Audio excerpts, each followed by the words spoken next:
Calma, só um pouquinho. O vídeo já vai começar. Todos nós conhecemos a narrativa, o combate de Davi e Golias.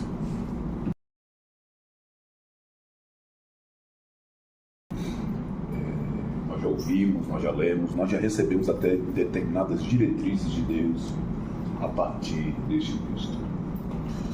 Estou muito impulsionado pelo Espírito a começar uma série hoje, Clayton Fix, tocando nesse assunto. Vai chamar E Apressou-se em Ir. Uma preparação para enfrentar os Golias da nossa vida.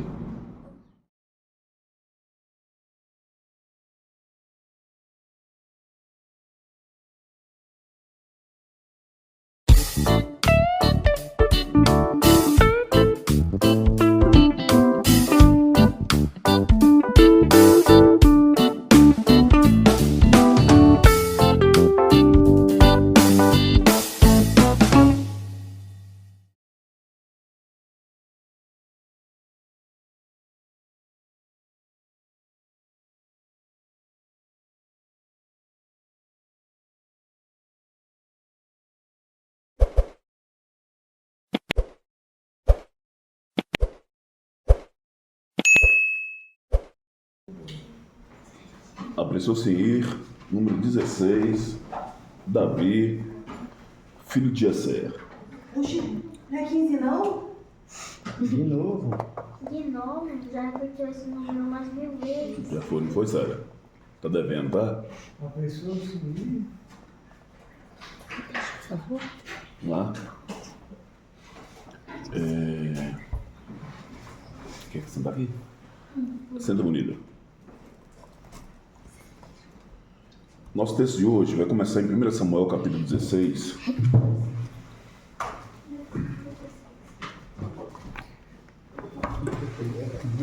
Se a Júlia puder não mostrar sua cara na filmagem, vai ser tão bom. Se não aparecer o cabelo da Dária. Só no primeiro domingo do mês? Exclusividade. 1 Samuel, capítulo 16.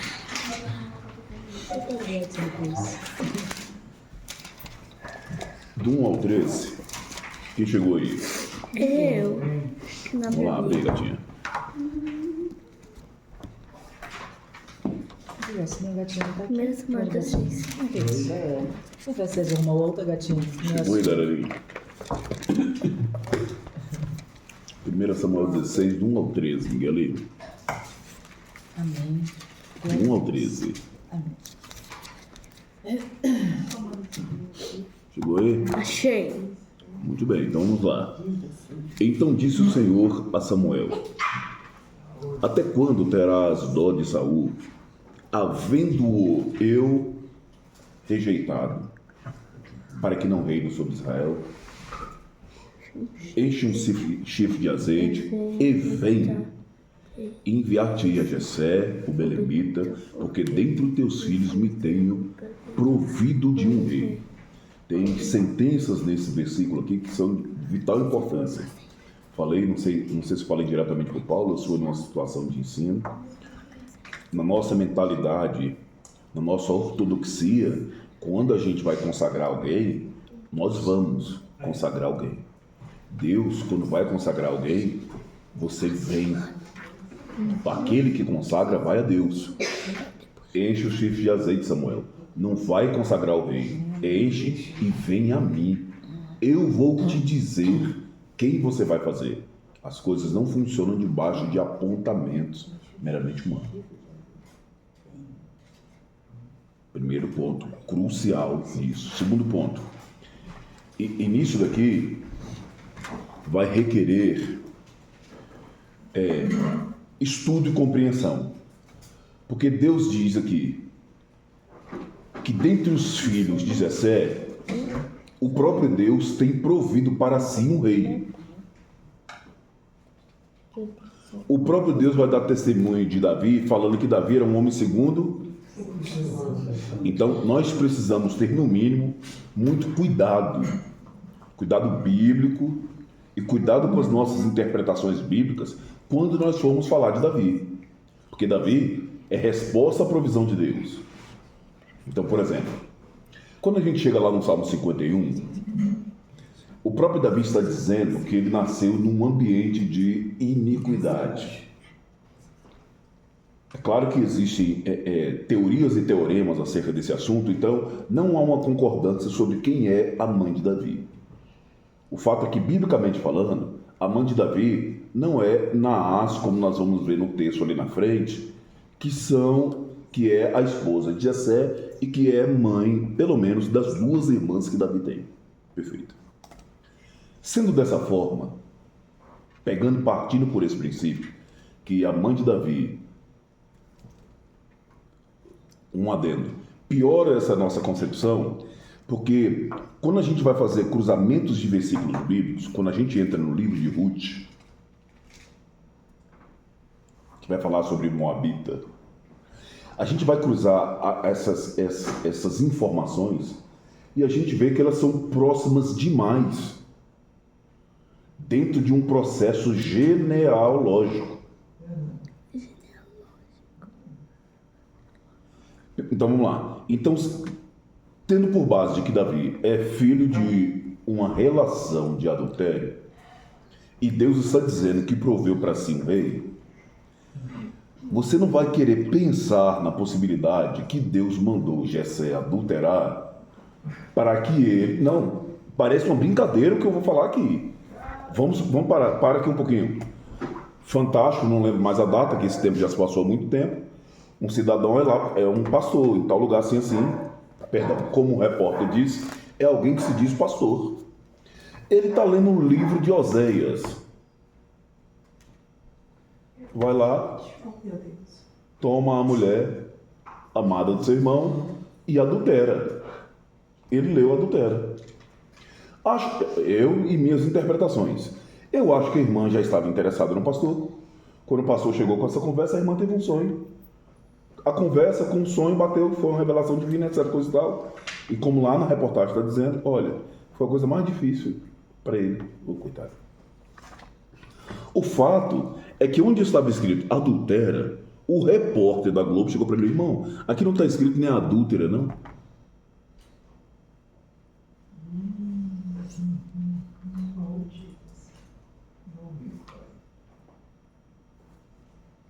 Duas famílias já estão perdidas por causa de um acento mal lido. Que às vezes lá em casa é motivo de briga, discussão, de irritação. Uma palavra fora do lugar, errada, gera um processo interpretativo. Então, na mentalidade de muitos, sim, é como se Deus tivesse ordenado essa realidade para que viesse a esse ponto. A grosso modo, eu posso até pensar assim, com exceção de um fato que nós não queremos olhar a Bíblia, pesquisar a Bíblia. Já disse 1 milhão de vezes que a Bíblia precisa responder a Bíblia. As coisas não funcionam da forma com que nós imaginamos, da forma com que nós pensamos, né? Então, foi Deus quem proveu para si um rei. Proveu o quê? Para ser um rei. Desse versículo não está dizendo que Deus disse que o rei é Davi. Ele disse que dos filhos de Jessé. Quantos filhos? 12. Quantos filhos? 8 filhos. Dos 8, um é a escolha de Deus. Quem é o dos 8? Nós vamos ver o texto aqui na frente, que quando Samuel chega lá, que ele olha para o Paulo, nossa, bonitão desse jeito, barbudo, com essas pernas grossas, com essa panturrilha, que parece 2 abacates, só pode ser ele. Já que você falou de português aí, aquela caixa torácica. Ei, aqueles bichos igual o Miguel, onde é que é a parada de ônibus? Ali. Para empatar com o Paulo, só ele. Então, a nossa ideia precisa parar nesse ponto. Deus revelou para Samuel, o profeta, que na casa de Jessé ele tem um rei. A nossa cabeça, bíblica até, precisa pensar na seguinte possibilidade. Jessé, Samuel, não pensa errado quando ele chega no filho mais velho. Jessé não está errado quando ele aponta o filho mais velho. Porque as responsabilidades da tribo de Judá, sacerdotais, reinado e por aí vai, sempre repousava sobre o filho mais velho. Talvez Jessé, se Samuel não chega lá com essa informação, olha, dos teus filhos Deus tem um rei, se ele chega, tem um rei nessa casa, Jessé ia falar, esse cara sou eu. E aí ia querer dar um jeitinho. Então, a informação é que na casa de Jessé, dos filhos de Jessé, tem um rei. Mas Deus não disse quem é. Seguimos o versículo 2. Porém disse Samuel, como irei eu? Pois ouvindo-o Saul me matará. Então disse o Senhor, tomou uma bezerra das vacas em tuas mãos e dize, vim para sacrificar ao Senhor. Convidarás Jessé ao sacrifício, e eu te farei saber o que há de fazer, e ungir-me-ás a quem eu te disser. Vou repetir essa frase mais uma vez.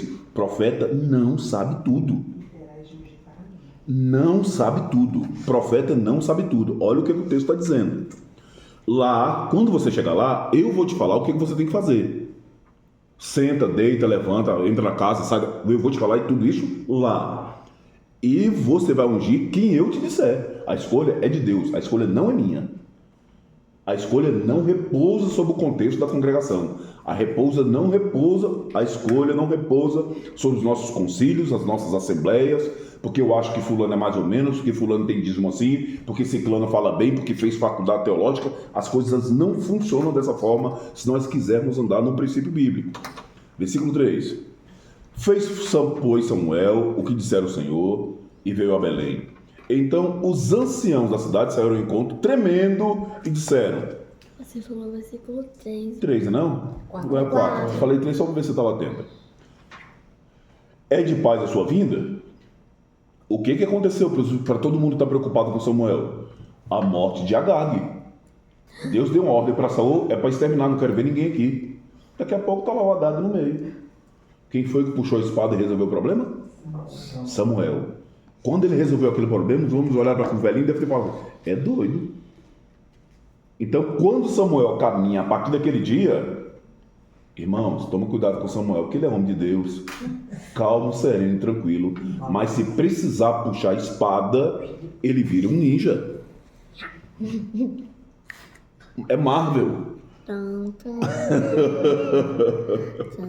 5. E diz, é de paz, vim sacrificar ao Senhor. Santificai-vos.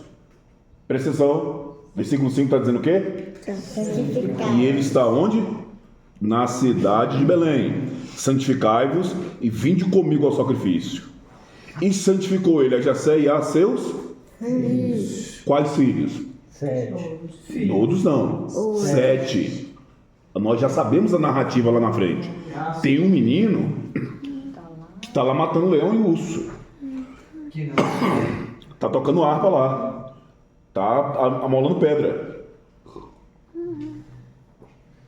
O processo de santificação não é um processo de separação?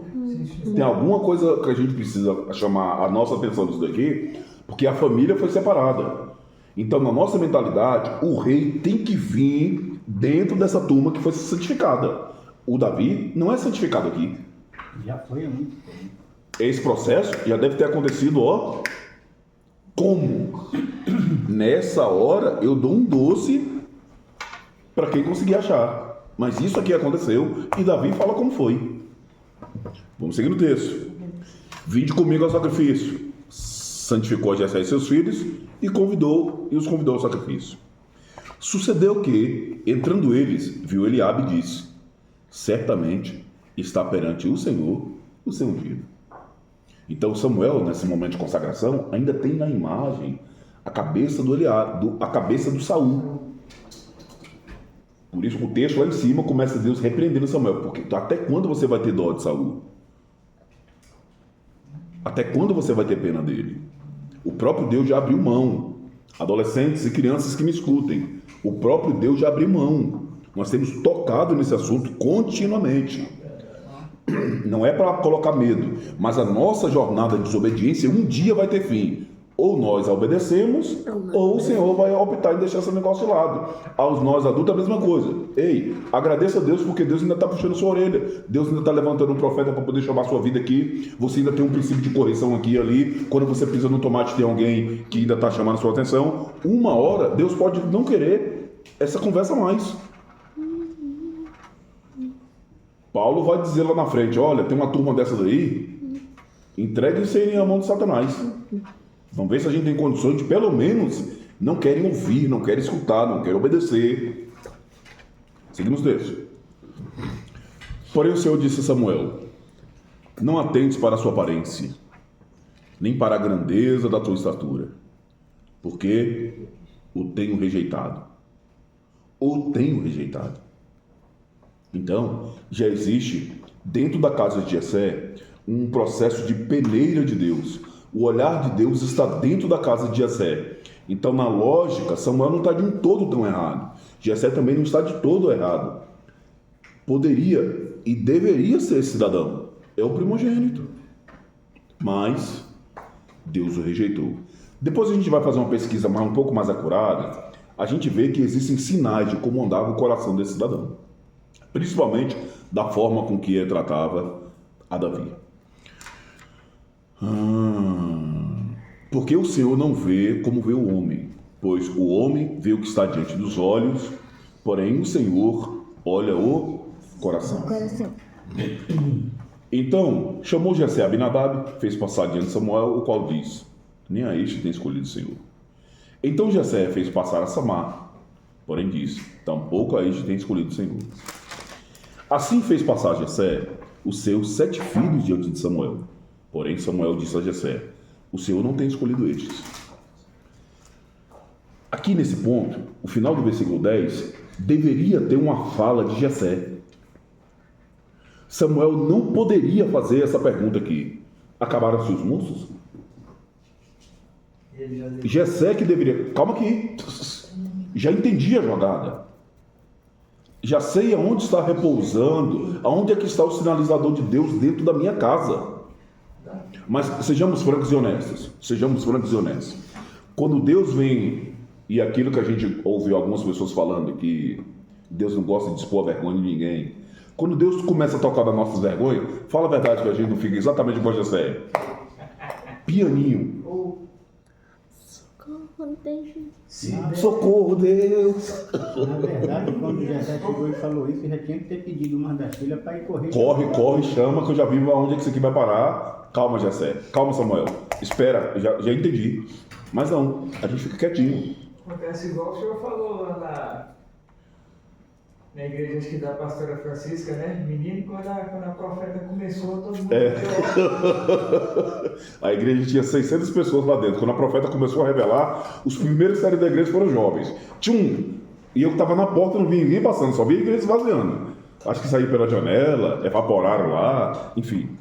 Então, nesse final do versículo 10, no começo do versículo 11, essa fala precisaria ser do Jessé e não de Samuel. Acabaram seus moços e disse, ainda falta o menor que está apacentando as ovelhas. Disse, pois, Samuel a Jessé, manda chamá-lo, porquanto não nos assentaremos até que ele venha aqui. Então mandou chamá-lo e fê-lo entrar. E era ruivo, formoso de semblante e de boa presença. E disse o Senhor, levanta-te e unge-o, porque este é este mesmo. Então Samuel tomou o chifre de azeite e ungiu no meio de seus irmãos. E desde aquele dia em diante, o Espírito do Senhor se apoderou de Davi. Então Samuel se levantou e voltou a Ramá. O Espírito do Senhor se retirou de Saul, atormentava o Espírito mal, e aí vai. Pronto. Capítulo 17, versículo 12 e 15. Não entendi. 1 Samuel 17, 12 e 15. Amém. Já chegou? Já. Rapaz, você tá rápido aí.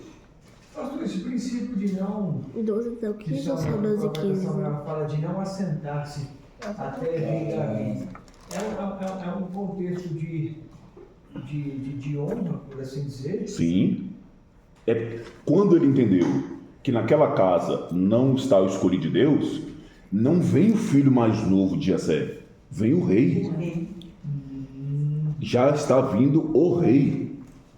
Ele já deixou bem claro, o rei não está aqui dentro, ele está vindo, todo mundo de pé, ninguém se assenta enquanto o rei não entrar, o rei senta primeiro. Lembra que eu fiz até a dinâmica? Ele senta, a mesa tem que estar posta, a parte da direita, que é digna aos sacerdotes, profetas e reis, está no lado de Samuel, mas quando ele entende aquela dinâmica, ele tem que sair dali. E outro ponto, Samuel é nazireu, não pode tomar vinho, a taça dele é vazia, a taça está lá e a taça é vazia.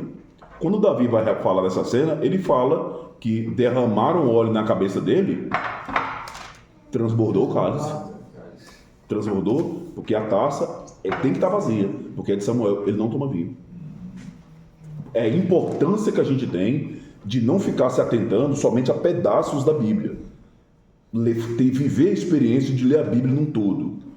De viver a Bíblia sem fazer anotação nem nada. E depois vai fazendo as suas anotações e entrar para dentro das Escrituras. Tudo que a gente precisa das Escrituras está aqui, dentro dela. Vamos lá, 12, 15, versículos 12 a 15 de 1 Samuel 17. Davi era filho de um homem efrateu, de Belém de Judá, cujo nome era Jessé, que tinha 8 filhos. Quantos filhos? 8. Nos dias de Saul, era esse homem já velho e adiantado em idade entre os homens. Foram seus 3 filhos mais velhos de Jessé e seguiram Saul à guerra.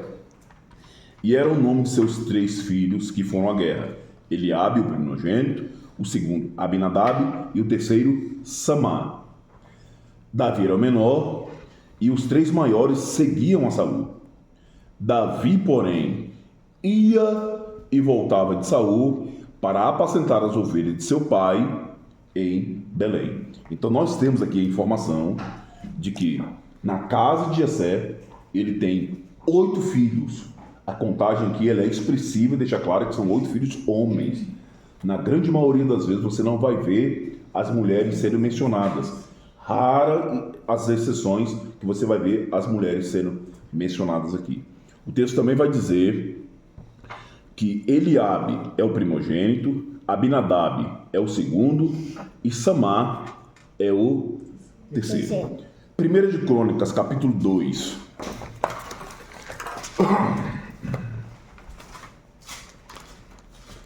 Eita. 1 Coríntios 2. Do 1 até o 17. Amém. Já chegou, Matia? Rapaz, mas você tá rápida hoje, hein? Você tá uma máquina, um Windows, hein? Ela fala bem, recebe o elogio e fica lá procurando. Achei. Vamos lá. Todos chegamos? Chegando.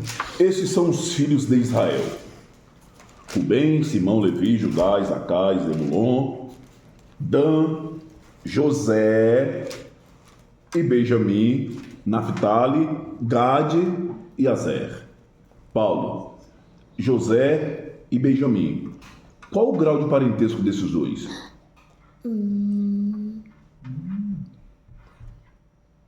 Vamos lá? Lembrar lá do finalzinho do Gênesis? Irmãos. José e Benjamim. Qual o grau de parentesco desses dois? Finalzinho de Gênesis. Olha o texto no começo. Esses são os filhos de Israel. Pronto. Qual o grau de parentesco desses dois? Olha o texto no começo. Esses são os filhos de Israel. Você vai notar, na grande maioria das vezes, todas as vezes que for apontar a genealogia, que essa ordem ela não se separa. Mas tem um lugar assim, que o nome de José é oculto. O nome de José sai.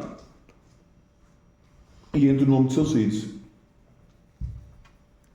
Então, o nome dos filhos de José, você vai ver que eles são meia tribo cada, meia tribo, justamente para poder entrar nessa figura de José. Anota, risque aí na sua Bíblia esse ponto, José e Benjamim.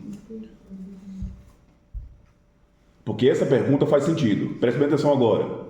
José e Benjamim não são irmãos. Eita. Porque aqui está mostrando que é José, mas da tribo entraram seus filhos. É uma relação de sobrinho e tio, não é nem de tio e sobrinho. Olha como é que Deus trabalha nessa ótica, a alternância que ele faz. Quando ele tira o nome de José, a pessoa de José, e coloca o nome de seus filhos, ele está colocando naqueles dois o fato de que os sobrinhos são superiores aos tios nessa situação.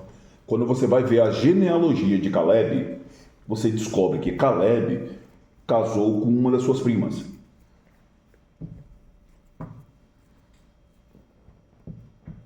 Livro de Josué, 4 ou 5, se eu não me engano. Josué? Preste bem atenção no pedido que ele faz, e Deus só atende por esse princípio de obediência. Ele disse lá atrás, não é para fazer isso. Porém, se acontecer tal coisa, alguém precisa chegar aqui. É igual no livro, quando está falando sobre os alimentos que a nação de Israel precisava comer. Está escrito lá que alguém precisava comer gafanhoto. Você não encontrou ninguém no Antigo Testamento que falou, gente, eu comi gafanhoto, era uma delícia. Deve ser horrível. Ninguém comeu gafanhoto. Quando chegou no João Batista, Preciso. poxa, rapaz, tanto profeta que tinha lá atrás, tanta coisa que eles tinham lá para poder comer. Comeram a pata do cavalo, a coxa do boi, fizeram churrasco. Só sobrou o gafanhoto.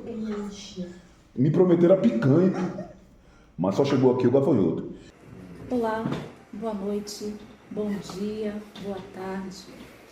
Nós não sabemos que horas você vai ver esse vídeo, mas você está no canal da missão Ressignificar, gerando uma história de transformação genuína à luz da palavra.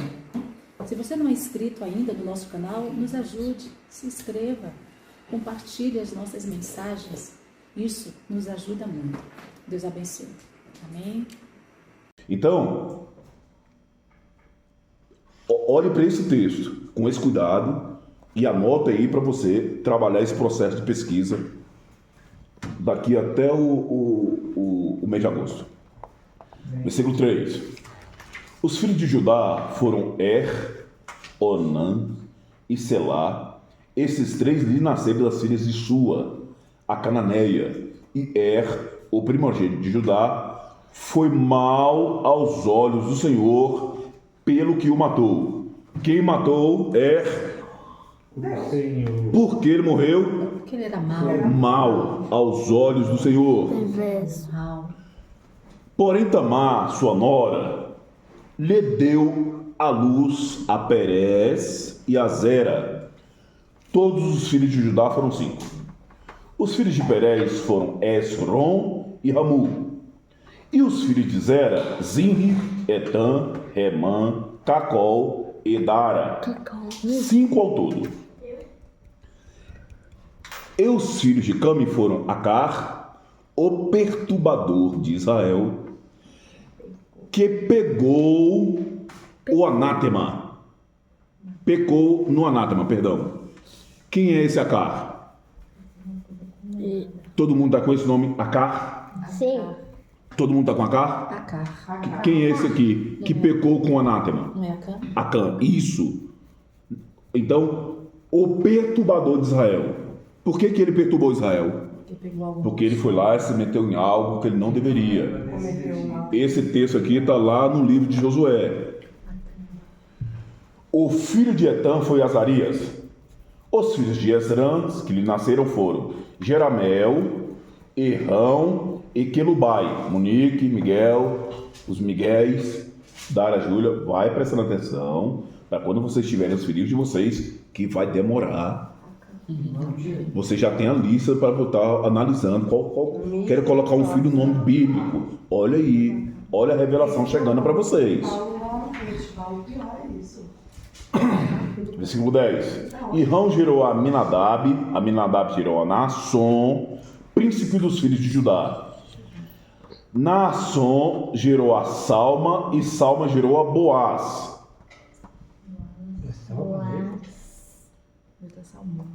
Salmão? Aqui nessa versão aqui também tá escrito Salmão, mas eu não... É Salmão mesmo. Salmão. Então preste bem atenção aqui. O Naasson, príncipe dos filhos de Judá. Esse rapaz gerou a Salmão. E esse Salmão gerou a Boaz. Pastor, meu nome tá Salmo. Salmo mesmo? Pronto. Agora presta atenção. Quem era a mãe de Boaz?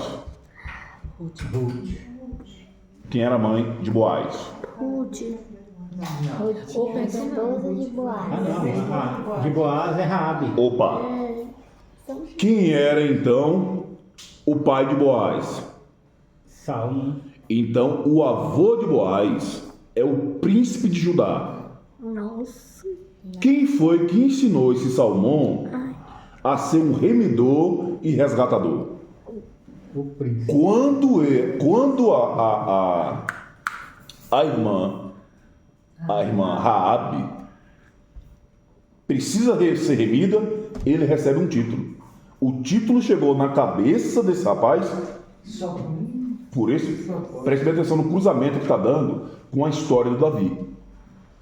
Ele é príncipe da casa de Judá. Por que ele é príncipe da casa de Judá? Porque ele carrega princípios bíblicos. A tribo de Judá vai vir um libertador, vai vir um resgatador. É o único que... Minha casa, preste atenção nisso. Minha casa, se atenta a isso. Ele deve ter martelado tanto na cabeça daquele menino que quando viu Raabe dentro da casa de Israel, talvez ela não tenha nem levantado a mão para pedir ajuda. Ele já correu e já foi caçar um jeito de resolver. Seguimos o texto? E nós vamos ter que retornar isso aqui com um pouco mais de tempo. Sim, amém. 12. Boaz gerou a Obed. Obed gerou a Jessé. Chegamos no ponto. Jessé gerou a Eliabe, seu primogênito. Abinadab, o segundo. Aqui na minha versão está escrito que o terceiro é Simeia. Na minha também. Mas é o mesmo Samar. O meu tá Simei. Perfeito. Aqui nós temos agora um quarto que se chama Natanael, o quinto se chama Radai, Ozen é o sexto Que nome lindo. e Davi é o... 7. Calma lá. Ué, mas não são 8. Lá, é isso mesmo, questiono mesmo, repete de novo. Mas não são 8. São 8. Por que aqui só tem 7? Eu sei. Está aberta a discussões à mesa. Não, porque o texto na sequência, e foram suas irmãs Zeruia e Abigail. Pronto. Aqui fez questão de nomear as irmãs, justamente para não colocar a dúvida. Olha, tinha uma mulher no meio, não. Tá faltando um.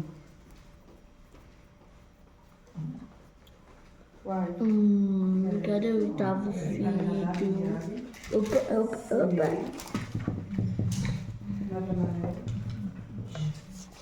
Vale pescar lá então,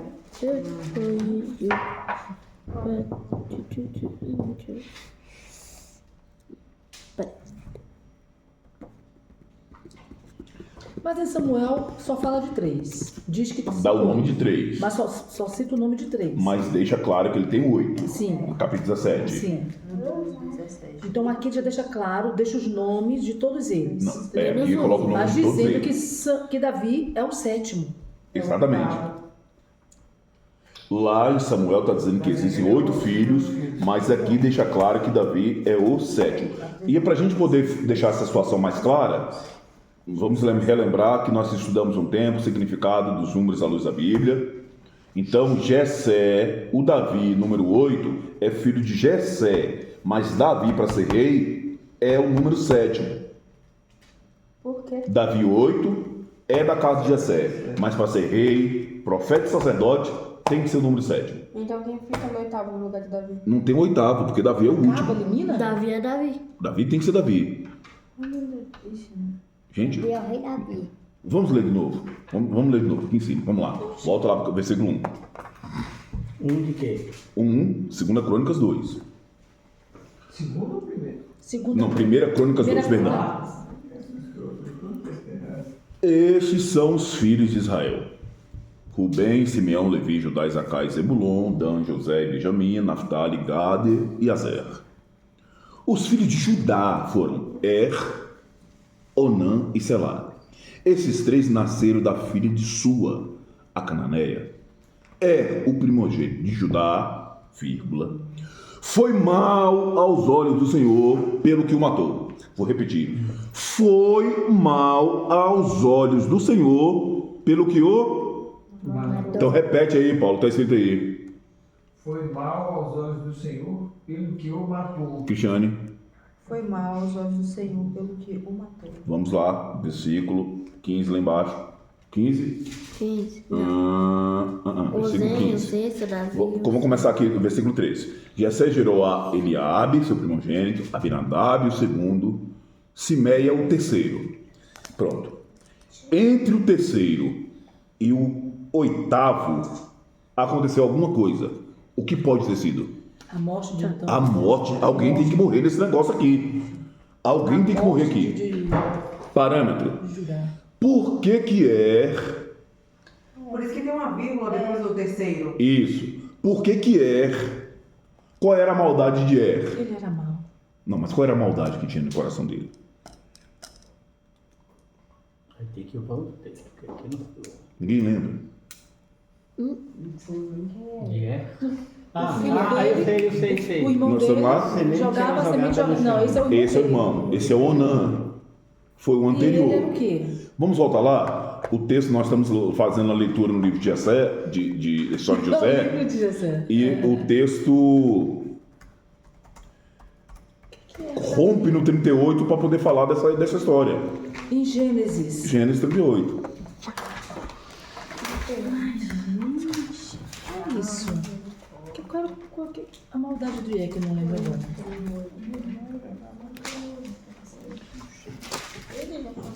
Você estava ouvindo a doutora Ludmilla Williams Amém. falando de Boaz, Eita. Remi. Sim. Aí ela pega e tá na testa. Achando, você não deve ter prestado atenção. Vamos lá. Gênesis 38. Só um pouquinho que eu estou chegando nele aqui. Judá e Tamar. É isso mesmo, Judá e Tamar. Meu nome é só ajudar. Tomara da florescência Judá se separou dos seus irmãos. Foi morar na casa de um homem chamado Ira. Agora cheguei. Então Judá. Ele era perverso. No 7. Opa! No 7 ele era Perante o perverso. Senhor, ele Deitava com a mulher. Meu Deus, ele era muito perverso. Era mau aos olhos do Senhor. Pelo que o matou. Uhum. Onde é que tá aí? Quem chegou aí? Achou? 38:7. Perversão. Perverso. Nós até tocamos nesse assunto em um determinado momento. Então vamos lá. Na lista da casa de Jessé, é por isso que há a importância da gente repensar de novo. Na casa de Jessé, eu tenho provido para mim um rei. Eu tenho 8 possibilidades na casa de Jessé. Quando Samuel escolhe um rei, ei, você está olhando para a aparência. Então Eliabe foi rejeitado e por isso Ele rejeitou. E já houve uma rejeição. Só que a não é rejeição... cortado, então? A rejeição. Não. Eliabe está na lista. A rejeição é porque não era o que o Senhor tinha escolhido. O Eliabe está na lista. Sim. Então, ele não é um do que está fora. Aqui, vamos voltar aqui. Mas de essa novo. rejeição não seria uma morte? Não, porque ele está aqui na lista. Então vamos lá. Porque se o Eliabe está fora, ele não deveria aparecer aqui. Então Vamos lá. Versículo 13, 1 Crônicas 2. Jessé gerou Eliabe, o seu primogênito. Quando a gente leu esse texto aqui, lá em Samuel, o Deus está dizendo para Samuel, olha, eu rejeitei esse. Sim. Ele rejeitou. Então, a escolha de Deus, que poderia ser Eliabe, não foi. Por quê? Rejeição. O que foi que Eliabe fez? Porque Deus entrou nesse ponto? Nada. Só que tem alguém dentro dessa lista, dentro dos 8, tem alguém que foi como Não houve rejeição. É mau. Matou. É perverso. Morreu. Aí, vamos aqui olhar no Gênesis 38, rapidinho de novo.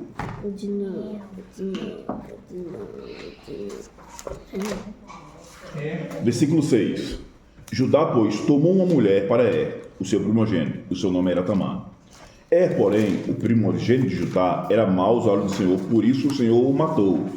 Então diz Judá a Onã: toma a mulher do teu irmão, casa-te com ela, suscita descendência para o teu irmão. Então, peraí aqui. Deus matou porque ele era mau.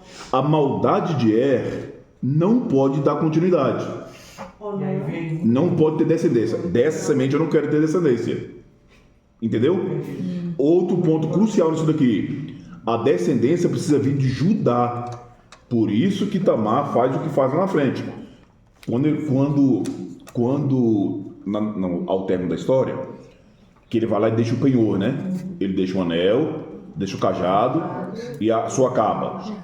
E ele fica 3 meses. Adolescentes, prestar atenção.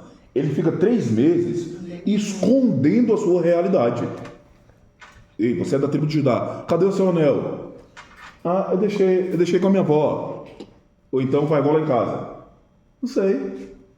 Não fui eu. Cadê o seu cajado? Ele está 3 meses sem isso. Daqui a pouco, alguém chega na casa de Judá e fala assim: olha, a sua nora está grávida. Ele se levanta, acende a fogueira, nós vamos queimar essa meretriz hoje. Foi ele que deu a sentença. Pode acender a fogueira. E juntou todo o povo. Vamos lá queimar a irmã. Vamos pôr fogo nela. Daqui a pouco ela, na maior tranquilidade, do dono disso daqui, é que eu tô grávida. Quando abre e mostra, mas isso aqui é de Judá. É nada. Sabe o que saiu da boca dele? Ela é mais justa do que eu. Então, o que Deus está querendo aqui em por que morreu? Eu não quero essa semente tendo continuidade, porque ele é mau. É esse o ponto. É esse o ponto de interpretação que a gente precisa chegar dentro da narrativa dos 8 filhos de Jessé. Então tem 3 lá, os 3 que estão citados no nome lá em Samuel, que está acompanhando o rei Saul, que já estão mostrando quais são as características dele. Saul é um bom rei? Não. Saul tem respeito pelas coisas de Deus? Não. Saul tem respeito pelos profetas? Não. Se tivesse algum da casa de Jessé que tivesse responsabilidade ali, pai, vou voltar, vou ficar em casa. O parâmetro é esse, perfeito. Não é nenhum desses 3. Não é Davi. Dos 4, um tem que sair disso daqui. É por isso que nessa narrativa está dizendo que Jessé tem 8 filhos, e quando a gente vai chegar em Crônicas que vai nomear esses, não. Esse daqui é mal aos olhos do Senhor. Nós podemos pensar e interpretar exatamente dessa forma, porque ele começa trazendo justamente a narrativa da casa de Judá. Era mau e Deus matou.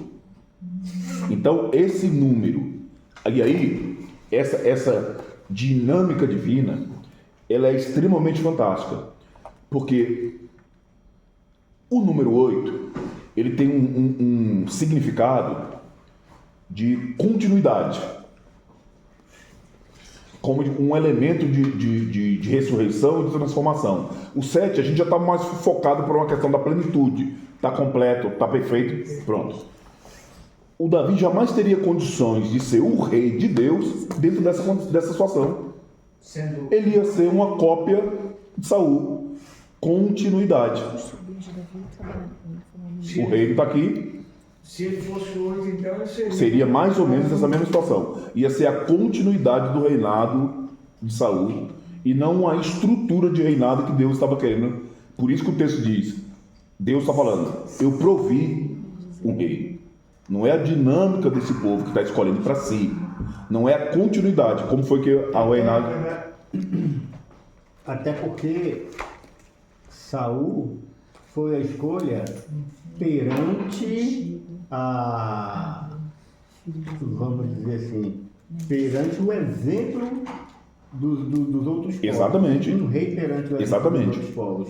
Então, até por isso que Saul era do jeito que era.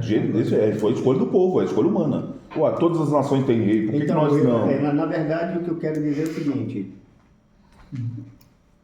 teoricamente, a gente lê lá que foi Deus que escolheu Saul, mas Deus fala também que teoricamente foi Deus que falou: ó, vai assim, vai encontrar um lá nas margens, e daí vai ser o... Deus está dando uma resposta. Está dando uma resposta. Agora, o que acontece? Não foi Deus quem escolheu. Deus escolheu o quê? Quem Deus chamou? Quem eles queriam que Deus chamasse. Exatamente. Perante o exemplo que ele tinha dos homens. Então, o rei que os outros povos tinham, foi por isso que Saul foi escolhido. Entendo dessa forma. E a dinâmica, você vai olhar lá que a dinâmica de Deus não foi separar Saul para ser rei. Primeiro separou Saul para ser capitão dos exércitos. Ainda tem isso. Né? E aí, lá na frente, a gente vê o ensinamento de Paulo falando, olha, tem um povo que vai juntar para si ministros, sacerdotes, exatamente como eles são. E outro ponto, que Deus vai entregar-nos, e esse aqui é um exemplo claro disso, as nossas próprias paixões. Então o povo estava lá desejando o que as outras nações tinham, então peguei para vocês, então entreguei para vocês. Voltando aqui para o texto de 1 Crônicas, capítulo 2. Então você conseguiu entender aqui que algo teve que acontecer aqui para Davi sair da casa 8 e entrar para a casa 7.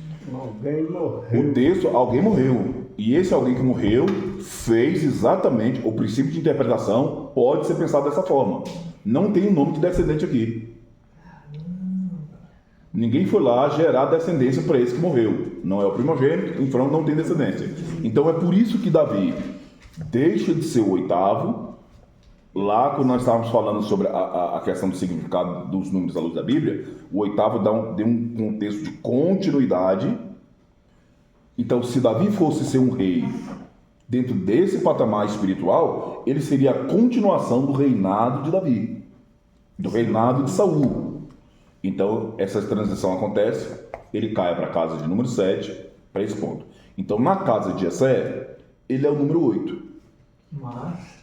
Ótimo. Isso aqui é importante pra gente. Quem olha pro Edson, o Edson é esse cara camarada aqui. Só Deus sabe quem é Edson na mão dele.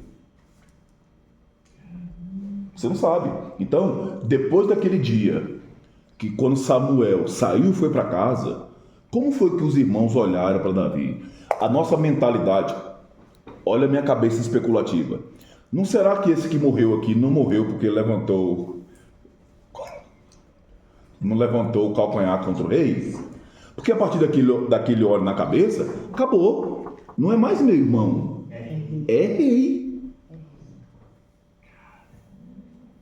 Não será que é um que tem coragem de chegar e...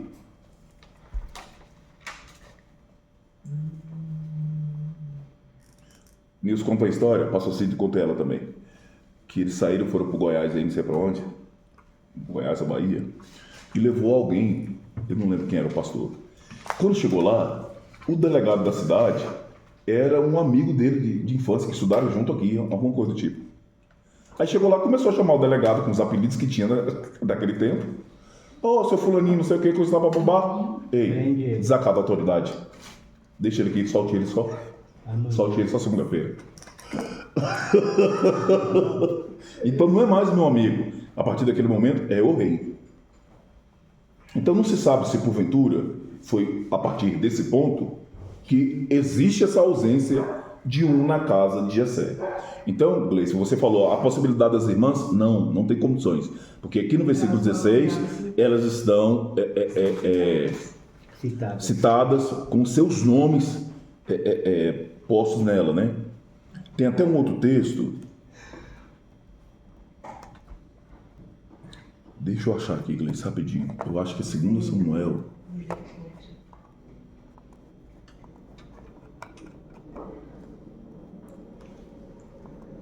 Tem um outro texto que faz menção ao nome da mãe delas, que é em... acho que é 2 Samuel. Deixa eu... rapidinho aqui.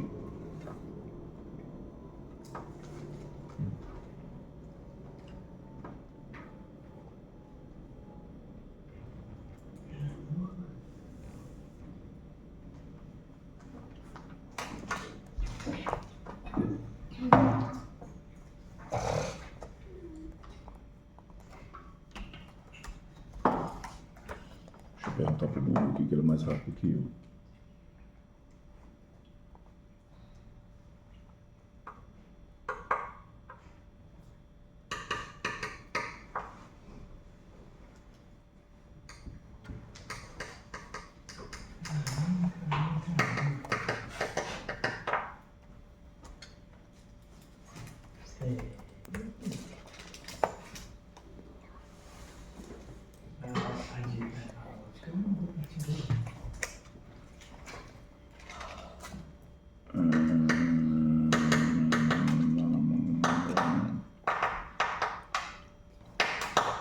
Segundo Samuel 17, 25, leia isso. 2 Samuel 17, 25.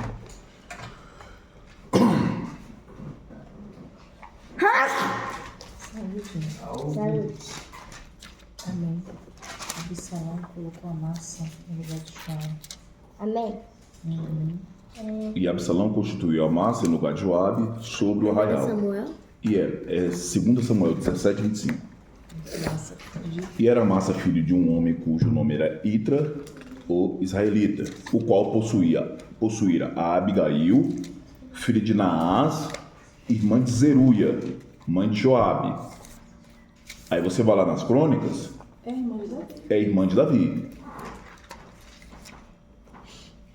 Então você vê lá, 16. E foram as irmãs de Zeruia, suas irmãs Zeruia e Abigail, e foram os filhos de Zeruia, Abisai, Joabe, Azael, 3. Então, essa Naás está definida uma coisa importantíssima. O texto não diz que ela é mãe dos 6 filhos de Jessé,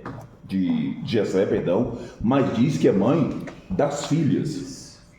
Então, eu não posso definir que ela seja mãe de Davi, porque o Davi chega lá no Salmo 51 e ele aponta um outro contexto, uma outra realidade.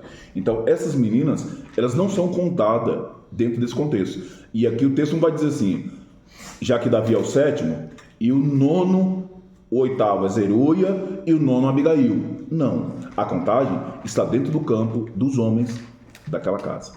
Então, entenda isso daqui. O Davi, ele não pode viver um contexto de continuidade no reinado de Saul. Porque se assim fosse, quando Golias chegou, o que Davi ia fazer? A mesma coisa que Saul fez. Quem enfrentou Golias não foi Davi, foi o rei Davi. Quem estava tocando a harpa para tirar a capeta da casa de Saul não era Davi, era o rei Davi. Porque a partir daquele dia, na casa de Jessé, é ungido, os céus reconhecem aquele homem como rei. Então, na casa de Jessé, você é o 8º.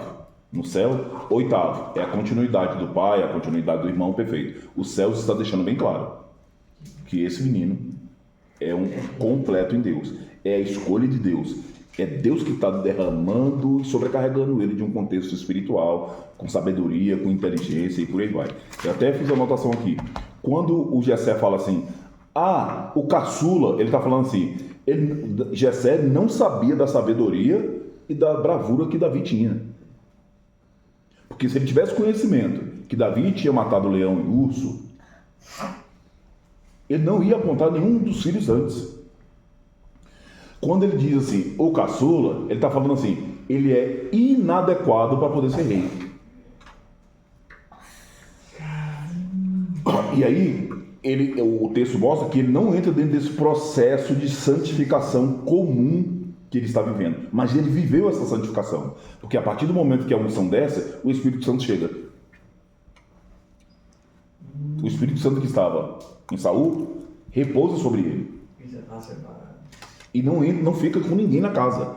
É em Davi.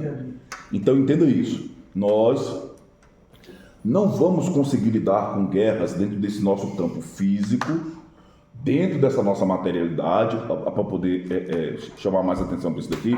Nós não vamos vencer os Golias do nosso tempo, da nossa vida, porque essa luta não é contra carne e sangue. Ela é uma luta dentro de uma realidade espiritual. Então, quando Davi vai para lá, ele foi preparado. Depois nós vamos fazer um contraponto sobre a armadura de Golias e as armas de Davi. A armadura de Golias está totalmente detalhada com seus pesos, tamanho, etc. coisa e tal. O homem é invencível. Dentro de uma realidade humana é invencível. Só tem uma forma de vencer. essa vitória precisa ser conquistada no mundo espiritual. No mundo espiritual, ela vai trazer um símbolo de como isso vai ser manifesto aqui na face da terra. E aí é que entra a loucura. Porque quando você ganha essa vitória no mundo espiritual, como é que isso aqui vai ser representado aqui? Como é que isso aqui vai ser derrotado agora no mundo físico? Aí Saul pensa, vou pegar minha armadura, vou te dar, você vai lá e ganha. Deus diz, não. Você foi habilitado com isso antes. Pega lá as pedras. Você tem uma forte. O pastoreado não é uma realidade de quem busca um título. Existe essa doudura na nossa cabeça de que o ministério pastoral é uma realidade que busca título. Se um dos irmãos de Davi tivesse um mínimo de decência espiritual, estaria no pasto junto com Davi, cuidando das ovelhas, sendo preparado para a guerra, porque aquela guerra não se vence de uma mentalidade extremamente humana. Quando Davi retorna, ele já vem preparado para aquilo. Ei, você ofendeu os exércitos de Deus vivos. Ele chegou no 40º dia. Ele nem ouviu as histórias de como chegou. Quando ele chegou lá, que ele viu aquele burburinho, ele foi perguntando para um e para outro. Quando o pessoal falou para ele o que o Golias disse, ele, quem é esse incircunciso? Ele está afrontando os exércitos de Deus vivo. Ninguém parou para ver o que Golias estava fazendo. Então Golias está gritando aqui na terra, mas tem uma realidade espiritual por detrás de Golias que está gerando uma guerra dentro do mundo espiritual. E Davi enxerga primeiro essa realidade no mundo espiritual e só depois ele vê isso daqui. Então quando ele olha para o Golias daquele tamanho, ele já sabe o que é aquilo no mundo espiritual. Isso aqui não é nada.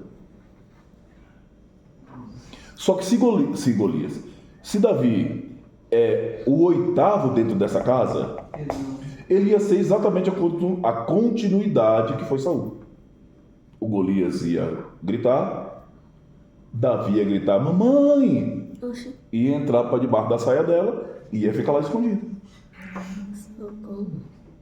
Então, ponto número 1. O que você está vivendo hoje, as lutas, as conquistas, as batalhas, as noites de sono, os jejuns, as dificuldades e por aí vai, ela é, no mínimo, uma preparação de Deus gigantesca para algo extraordinário que Deus quer contigo amanhã. Então eu não sei se porventura Davi não se sentiu desprezado ou humilhado por estar distante da casa, por estar distante do pai, por estar de longe olhando aqui, cuidando das ovelhas e vendo a festa acontecendo lá dentro da casa. Poxa, eles estão matando a ovelhinha que eu passei anos cuidando, estão lá, e não manda nem um pedaço, nem uma marmitinha chega para mim. Então mesmo com esse apontamento de Davi, dentro da casa de Jessé, a significância de Davi é como o número 8. Mas dentro de uma realidade espiritual, o preparo para que Deus tinha e proveu para si um rei, para esse ponto, ele tinha que ser o 7. Então... Não olhe dessa forma. Tá. Vamos lá. Deus disse que na casa de Jessé ele estava provendo para si um rei. Ele tem provido para si um rei. Pronto. Da casa de Jessé, eu vou tirar essa... E pense sempre nisso. Tá. Entrou a tribo de Judá, eu tenho que chegar a Cristo. Tá. Tribo de Judá, eu tenho que chegar a Cristo. Então, ele olha para Jessé, número 1, o Deus está lá olhando o coração do cara. Sim. Rejeitou. 2, não dá, rejeitou. Só que tinha alguém ali dentro que era tão terrível, que esse aqui não dá nem para rejeição. Esse aqui tem que sair. Sim. E aí, onde é que está a escola de reinado de Deus? No campo pastoral. Se a gente fosse viver, humanamente falando, se a gente fosse, olha, vamos constituir o Miguel rei.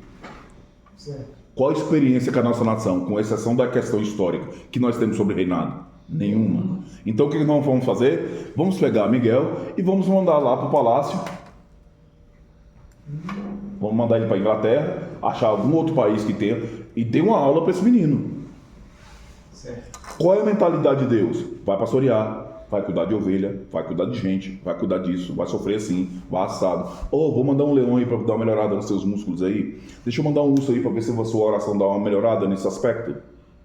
Então, todas as vezes que dentro desse contexto do nosso chamado nós temos essa dificuldade, Deus está nos preparando para uma outra realidade. Porque senão, quando Golias, no nosso tempo chegar, nós vamos ser exatamente como Saul foi.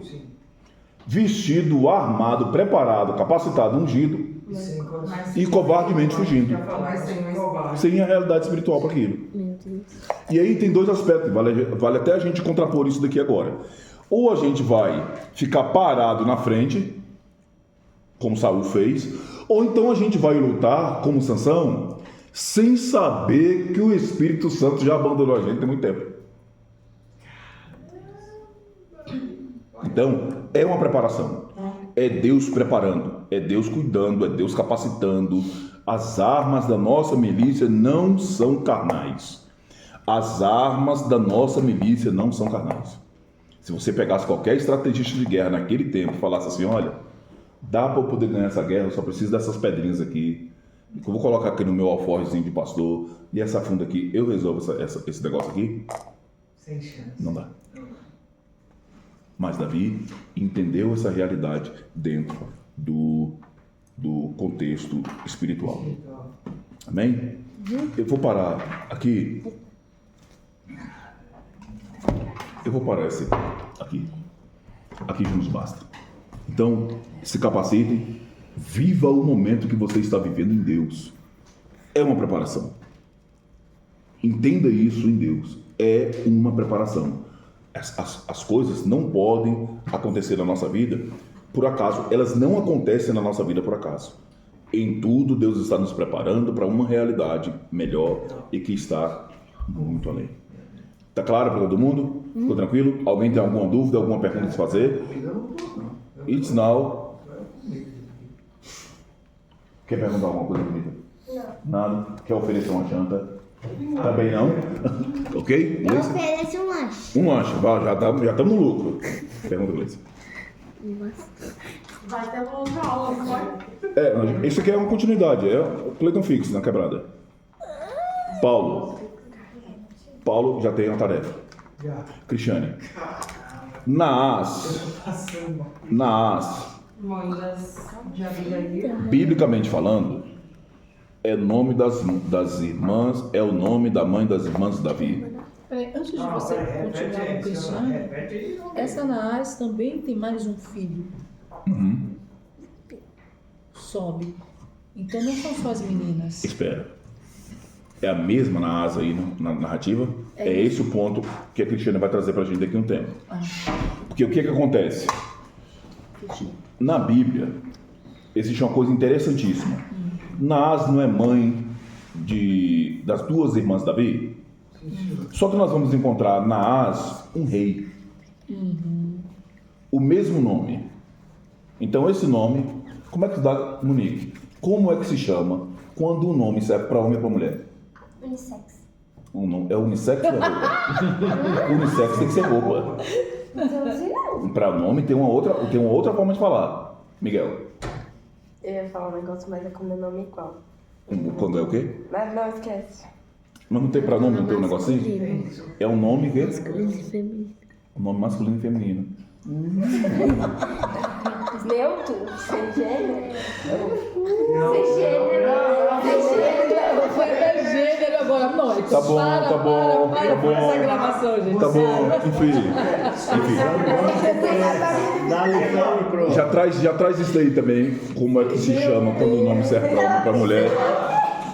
Eu conheci um de Jair, homem, e conheci de Jair, mulher. Eu tô tentando lembrar de uma outra pessoa, lembra assim, que tem nome. Nós vivemos isso. Irani. Também. Lucimar, que é o nome da sua sogra, o senhor não falou de Lucimar lá? É verdade. Mesma coisa.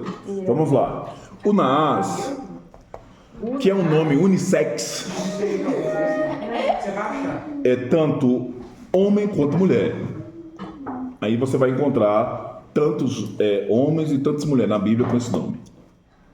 Só que a beleza não está nisso. É porque existem exatamente 8 nomes que tem tanto homens quanto mulheres com esse mesmo nome, e todos eles estão, de algum modo, entrelaçados com a história de Davi e com a história de Jessé. Eu falei quantos, Paulo? 8. 8. Jessé tinha 8 filhos, tem exatamente 8 nomes na Bíblia. Vai valer um pirulito jogo. É para sua mãe. Não precisa falar ui, não, que é só para sua mãe. Amém? Alguém pergunta alguma coisa? Oi? Quer que eu traga a relação? Eu quero os Naás, os outros 7 e onde é que está a referência. Olha, no capítulo tal do livro tal, tem aqui fulano, ciclano. Tá mole isso daí.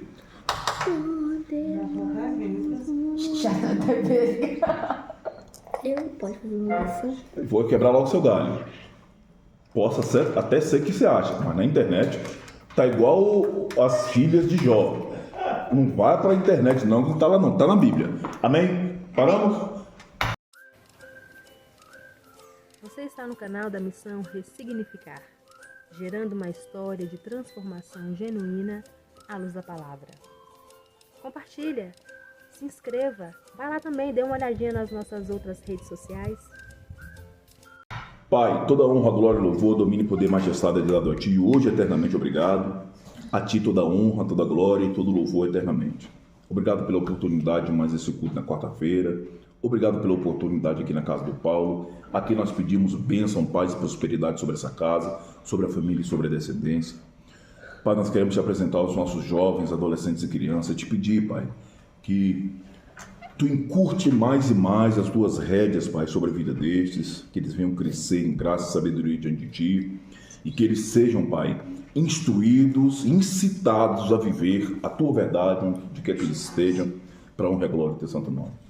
Oramos, Pai, em favor da Dalvânia, oramos em agradecimento por tudo que a Dalvânia tem vivido nesse tempo.